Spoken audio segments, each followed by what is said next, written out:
So, hello and welcome in our new German adjective series. German सीखने के लिए सबसे ज़्यादा ज़रूरी है कि हमारे पास एटलीस्ट उतने वर्ड्स हों, चाहे वो एडजेक्टिव्स हों, चाहे वो वर्ब्स हों, चाहे वो एडवर्ब्स हों या नाउन हों। हमारे पास इतने एटलीस्ट वर्ड्स हों जिनसे हम जर्मन से बोल पाएँ। तो उसके लिए एडजेक्टिव्स जर्मन लैंग्वेज में बहुत ज़्यादा इम्पोर्टेंट हैं। जब हम एडजेक्टिव की बात करते हैं तो विदाउट एडजेक्टिव कोई भी लैंग्वेज नहीं होती। किसी भी लैंग्वेज में एडजेक्टिव्स बहुत इंपॉर्टेंट होते हैं। एडजेक्टिव्स होते क्या हैं? फर्स्ट क्वेश्चन इज, सबसे पहला क्वेश्चन तो यही है कि सर एडजेक्टिव्स हैं क्या। एडजेक्टिव वो होते हैं जो नाउन की क्वालिटी बताते हैं। एडजेक्टिव वो होते हैं जो नाउन की क्वालिटी बताते हैं। अब नाउन क्या होते हैं सर? नाउन या तो सब्जेक्ट होगा या ऑब्जेक्ट होगा। दैट मीन्स नाउन का मतलब ही शी इट नेम और पर्सन थिंग एनिमल आइडिया, जो भी सब्जेक्ट या ऑब्जेक्ट हो सकते हैं वो सब नाउन होंगे। और जो नाउन की क्वालिटी बताने के लिए जो वर्ड्स आते हैं उन्हें हम एडजेक्टिव कहते हैं, जो नाउन की क्वालिटी बताते हैं। सो हियर इज, आई होप कि आप लोगों को एडजेक्टिव्स का मतलब समझ आया होगा। हियर इज,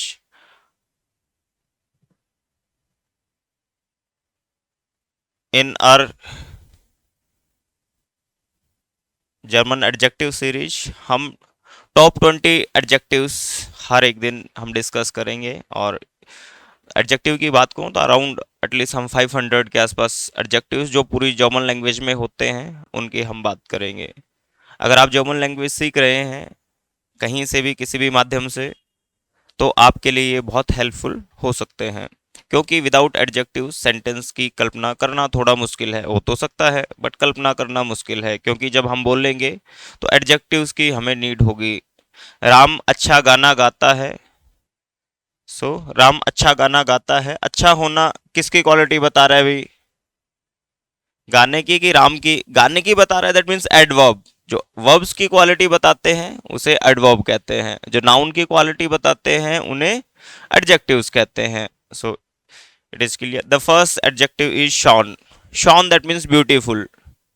दे स्टार्ट ईस्ट जेर शॉन। अब ये सिटी की क्वालिटी बता रहा है ना कि सिटी सुंदर है। अंडरस्टैंड? शॉन सिटी की क्वालिटी बता रहा है, तो दैट मीन्स नाउन की क्वालिटी बता रहा है। दाइने वॉनुंग इज विर्कलिश शॉन। विर्कलिश that means really, your apartment is really very beautiful, you can say. क्लाइन दैट मीन्स स्मॉल। क्लाइन दैट मीन्स स्मॉल। और एडजेक्टिव एंडुंग की भी बात करेंगे हम नेक्स्ट क्लास में। एडजेक्टिव एंडुंग्स कैसे यूज होते हैं सेंटेंस में उसकी भी बात करेंगे। क्लाइन दैट मीन्स स्मॉल। इश habe ein kleines Auto। अभी क्लाइनस, द एडजेक्टिव इज क्लाइन, बट ये क्लाइनस क्यों हो रहा है इसकी हम बात करेंगे। अभी के लिए आप एक बार समझने के लिए इसको याद रख सकते हैं। इश habe ein kleines Auto, I have a small car. देयर हुंड इज क्लाइन und जूस, दैट मीन्स स्वीट, सुंदर है। ग्रॉस दैट मीन्स बिग, आप अपोजिट भी याद रख सकते हैं। क्लाइन दैट मीन्स स्मॉल एंड ग्रॉस that means big. So big that means ग्रॉस। माइन ब्रूडर इज जेयर ग्रॉस। जेयर जब हम किसी भी एडजेक्टिव के सामने लगाते हैं दैट मीन्स वेरी। ये वेरी के कॉन्टेक्स्ट में यूज होता है। Very big. दस हाउस इज ग्रॉस उन modern. The house is gross, बड़ा तो है ही, उसके साथ साथ में मॉडर्न भी है। आल्ट दैट मीन्स ओल्ड। दास बुक इज आल्ट। अभी बुक की क्वालिटी है ना ओल्ड होना, that's why this is adjective. So दास बुक इज आल्ट, बुक ओल्ड है। माइन ग्रॉस फाटर इज 80 Jahre alt, 80 year old. My grandfather is 80 year old. Old that means old, but young that means young. So here is young. Young that means young. Das Kind is noch young. Noch that means still. अभी भी जवान है बच्चा, young है. So here is जी जी their young aus. The verb is ausgehen। Here is separable. Verb series भी आप देख सकते हैं। वर्ब सीरीज में भी एटलीस्ट हम 200 के अराउंड वर्ब्स की बात कर चुके हैं और वो निरंतर चल रही हैं उसके वीडियो सीरीज। सो आउस डेट दैट मीन्स लुक। जेयर यंग आउस, वो बहुत यंग लगते हैं, दैट मीन्स टू लुक। नॉय that means new. And here is Ich habe ein neues Handy. New phone. Der Film ist ganz neu. Ganz that means very neu. Very new. Kalt that means cold. Heute ist sehr kalt. अब जब हम German language की बात करते हैं, German language में जो भी वर्ड्स जो आमतौर पे वेदर को बताते हैं, जो भी वर्ड्स जो वेदर को बताते हैं वो वर्ब्स एस कॉम्बिनेशन के साथ में फिक्स रहती है. सो एस इज जेयर कॉल्ड, it is very cold today. So here is इस ड्रिंक के गैन काल्टेस वासर. काल that means cold and kaltes adjective ending. Wasser that means water. I drink happily cold water. या मुझे पीना पसंद है. इन कॉन्टेक्स्ट हम हिंदी में कह सकते हैं मुझे ठंडा पानी पीना पसंद है. गैन लगाते हैं दैट मीन्स आप बताते हैं कि मुझे पसंद है. Warm that means warm. Deity is warm. चाय गर्म है. गर्म होना चाय की क्वालिटी है. S is warm. Dawson. Dawson that means outside. बाहर गर्म है, बाहर गर्मी है. It is hot outside. Freundlich that means friendly. Der Kellner. Kellner is that means waiter. War sehr freundlich. Was very friendly. And here is meine Nachbarin sind freundlich. जो Nachbarin that means neighbors, पड़ोसी बहुत friendly हैं. Here is nat that means nice. Nat that means nice. Sie ist eine nette Frau.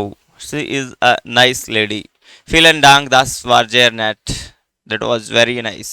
Thank you, that was very nice. आप ऐसे words भी याद रख सकते हैं. बहुत छोटे छोटे सेंटेंसेस हैं, लेकिन एक बार दिमाग में आप इसको अगर याद रखने की कोशिश करते हैं तो इट वुड बी बेटर कि आप बहुत सही से जर्मन बोल लेंगे. Vielen Dank, das war sehr nett. Thank you, बहुत अच्छे थे.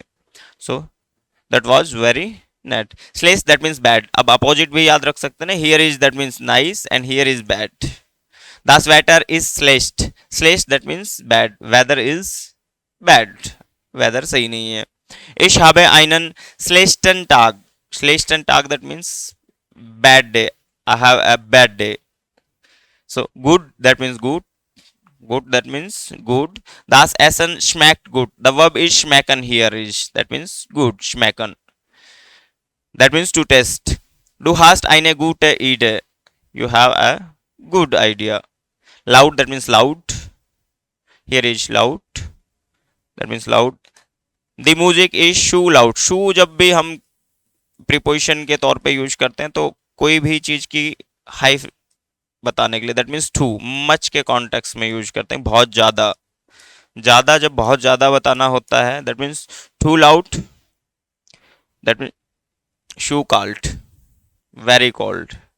Shoe loud that means very loud. Shoe cold that means very cold.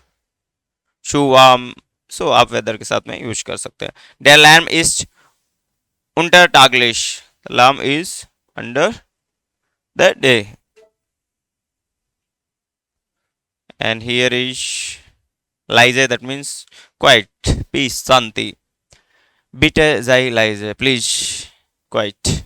Bitte sei leise. Here is grammar कौन सी है ये बताना है. कौन सी ग्रामर होती है जिसमें हम बड़े सेंटेंस को शॉर्ट करके प्रेजेंट करते हैं, चेक करना है आज.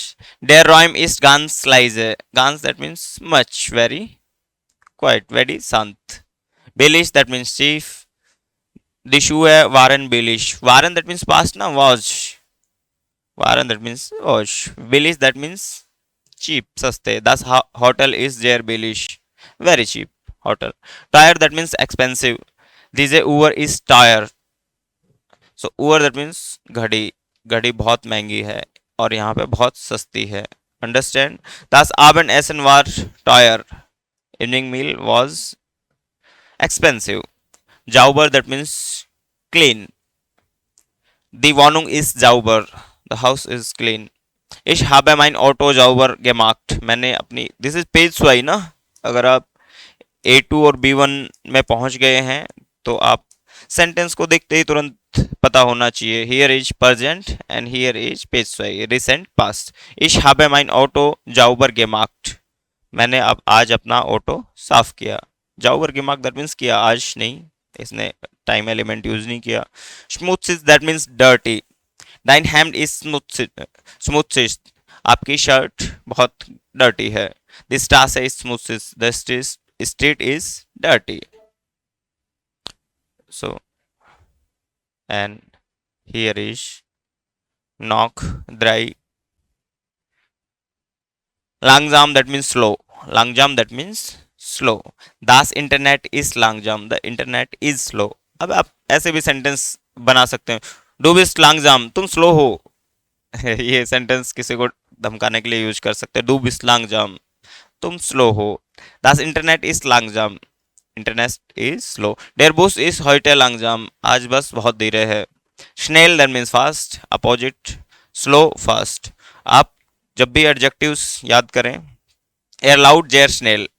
लाउफ that means to run, the verb is लाउफन हियर। द लिफरूंग दैट मीन्स पार्सल। वार स्नेल वॉज फास्ट।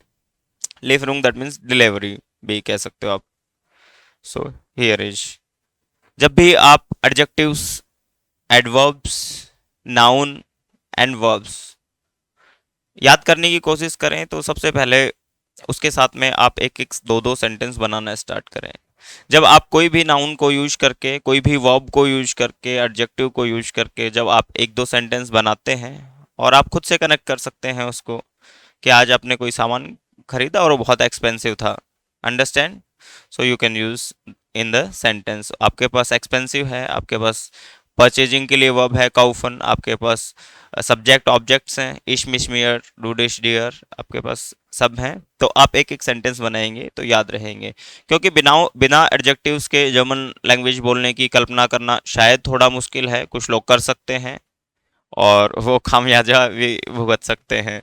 बिना, क्योंकि आप जब भी लैंग्वेज सीखते हैं तो सिस्टेमेटिक लैंग्वेज सीखते हैं। सिस्टेमेटिक लैंग्वेज सीखने का मतलब ये है कि आप डे बाई डे उस चीज़ को यूज करें। लैंग्वेज दैट मीन्स आप जब तक उसको प्रैक्टिकल अपने डे बाई डे रूटीन में नहीं सीखेंगे तब तक आप सही से लैंग्वेज नहीं सीख पाएंगे। जब डे बाई डे की बात करें, here is very regular sentence. The house is जाऊ बरना, आप यूज कर सकते हैं। माइन यूज कर सकते हैं, मेरा घर क्लीन है, अंडरस्टैंड। आप यूज कर सकते हैं, मेरा स्कूल क्लीन है, मेरा इंस्टीट्यूट क्लीन है। My German teacher is nice, so नेट यूज कर सकते हैं। आप ये एडजेक्टिव्स यूज करके आप बनाएं। शायद जर्मन टीचर को तो आप नेट बताएं बताएं, साथ में आप और भी जैसे पेरेंट्स हो गए, ग्रैंड मदर, ग्रैंड फादर, और क्या बिहेवियर है लोगों का कि वो नाइस है कि नहीं है, तो आप बना सकते हैं। आप रिप्लेस करके नेम भी प्लेस कर सकते हैं, बट बनाने जरूरी हैं। कुछ लोगों को लगता है कि जर्मन सीखी जा सकती है और जर्मन एक लैंग्वेज है तो ऐसे इसको 1 मंथ में भी सीखी जाती है, but it is not possible. क्योंकि जब आप एक कोई भी लैंग्वेज सीखते हैं तो साथ में लैंग्वेज के साथ में आप वहाँ की बाकी चीज़ें भी सीखते हैं। सराउंडिंग क्या कल्चर है, क्या जोग्राफिकल कंडीशन है, क्या क्या क्या वहाँ का एनवायरनमेंट है। जब आप B1 में जाते हैं तो फिर आप डिफ्रेंशिएट करते हैं चीज़ों को। डिफ्रेंशिएट करने का मतलब, जब आपका जो एग्जाम का पैटर्न होता है वो A2 की बात करें, B1 की बात करें, तो वो डिफ्रेंशिएट करना सिखाता है चीज़ों में कि इंडियन एजुकेशन सिस्टम और जर्मन एजुकेशन सिस्टम क्या डिफरेंसेस हैं बीच में, आप एक्सप्लेन करें। आपके होम टाउन में क्या कंडीशन है एजुकेशन को लेके। उसके लिए आपके पास बहुत सारे वर्ड्स होने चाहिए। और वो वर्ड्स कहाँ से मिलेंगे? जब कोई भी नया वर्ड हमने सीखा उसको अपनी नोटबुक में नोट डाउन करें। कुछ लोग पूछते हैं कि सर क्या पैटर्न है, हमने ये पैटर्न फॉलो किया और काफ़ी स्टूडेंट्स को हमने एग्जामिन किया कि हाँ वो बेटर परफॉर्म कर पा रहे हैं, 5-6 मंथ में B1 पास कर पा रहे हैं। उसके पीछे रीजन यही थे क्योंकि उनके पास बहुत सारी मच सफिशिएंट वोकेबलरीज थी। आई होप कि आप लोग कंटिन्यू ये वोकेबलरी सीरीज में हमने वर्ब्स की स्टार्ट की है, हमने एडजेक्टिव्स की स्टार्ट की है, हम एडवर्ब्स की वर्ब सीरीज स्टार्ट की है, हमने नाउन्स वोकेबलरीज की सीरीज है। तो आपके पास मच सफिशिएंट, सबसे पहले जब हम कोई लैंग्वेज सीखते हैं तो हमारे पास मच सफिशिएंट वर्ड्स होने चाहिए। उसके बाद में हम ग्रामर में यूज करते हैं, उसके बाद में हम उसको स्पोकन में यूज करते हैं, उसके बाद में हम उसको डे बाई डे अपना सर्वाइविंग जर्मन के लिए हम यूज करना स्टार्ट करते हैं। बट सबसे पहले कोई भी लैंग्वेज में प्रायोरिटी ये होनी चाहिए कि आपको उतने सफिशिएंट वर्ड्स याद हैं क्या जिससे आप लैंग्वेज बोल सकें। कुछ लोगों की शिकायत रहती है कि सर हम सीख नहीं पा रहे, नहीं सीख पा रहे, उसकी वजह एक ही है, कोई शॉर्टकट नहीं है। क्योंकि जब तक आप जितने वर्ड्स की जरूरत है आपको उतने वर्ड्स आपकी डिक्शनरी में नहीं होंगे, मतलब ब्रेन डिक्शनरी में नहीं होंगे, तब तक आप सही से नहीं सीख पाएंगे, चाहे फिर आप अ, और तरीकों से पढ़ें। लेकिन जो बेसिक चीज़ें हैं उनके बारे में हम बात कर रहे थे। सो आप लोग कंटिन्यू देखते रहें ये वेब सीरीज। सो auf Wiedersehen।